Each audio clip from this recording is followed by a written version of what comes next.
Welcome to CGNet's series, Getting the Most Out of Microsoft Lync 2013. In this series, we will provide you with not only an introduction to Lync's many great features, but also to tips and tricks that will make Lync much more useful and easy to use. Hi, today I'm going to show you how to use the presentation features for Lync meetings. Now, in order to even see what presentation features are available, you have to be in a meeting. So if you want to practice this before you do a serious presentation, which I think is always a great idea, you're going to have to call up a friend and rehearse it. Or if you can't find somebody to rehearse it with, you might be able to set it up so you can talk to yourself. Now that's what I'm going to do here. I have another Microsoft ID, and I have another machine with Lync on it. So I simply change the ID on the other machine to the new ID, and then I can have two separate IDs, and I can talk between those accounts as if it were a meeting, even though I'm controlling both machines. I'm mentioning that because if you want to do that, here's what you do. You go to change your ID, you go to the little gear, and you go to Personal, and you just change this sign-in address, and then after you click OK, the next time you log in with that sign-in address, it'll go to that address, and you'll have the account on another address. So I'm going to call my other account now.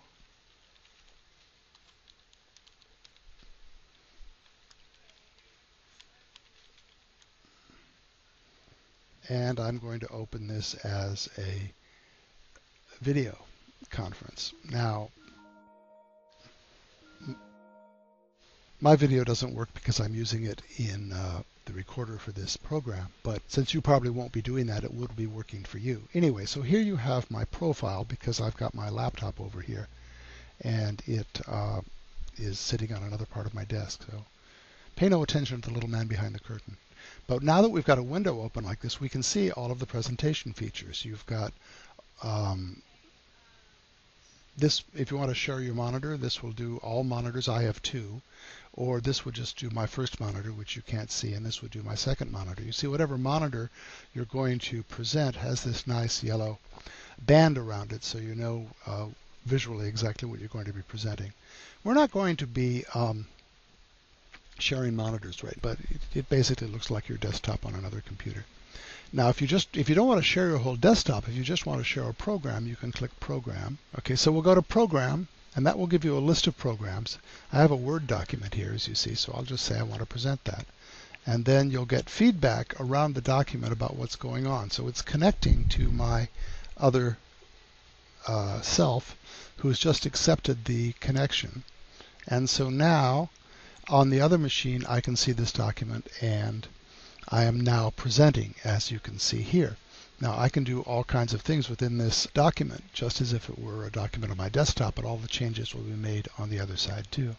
It's also possible for the other person to request control, and then they could edit the document. So you can go back and forth and actually work on a document together in this format.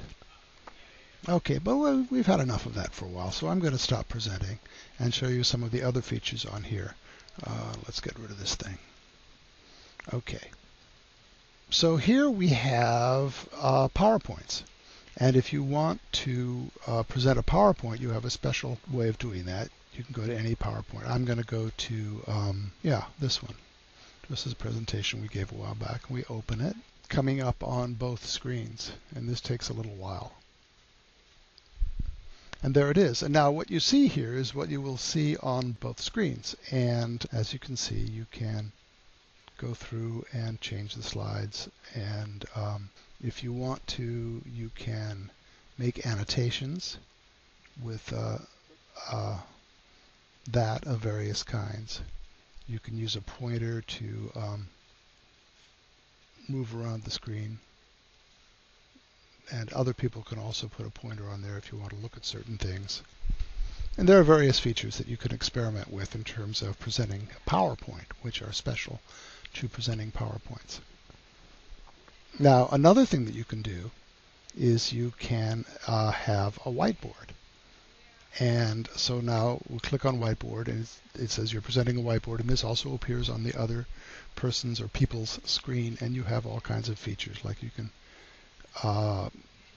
present text if you want.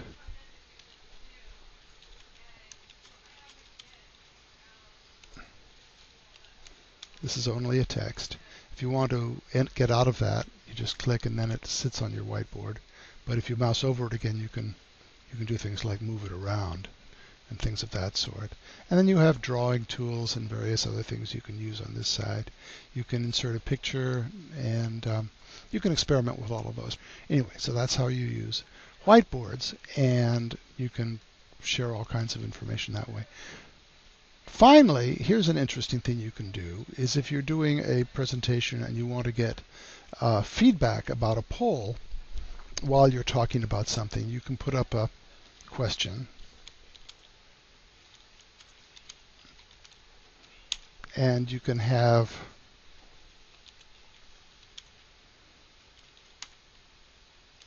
alternatives.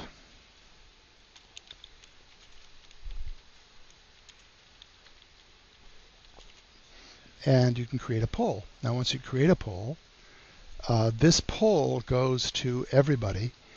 And at this point, there's only one person on there. But when the one person answers, my happy, happy, happy person on the other end, you see that the number here jumps to 100%.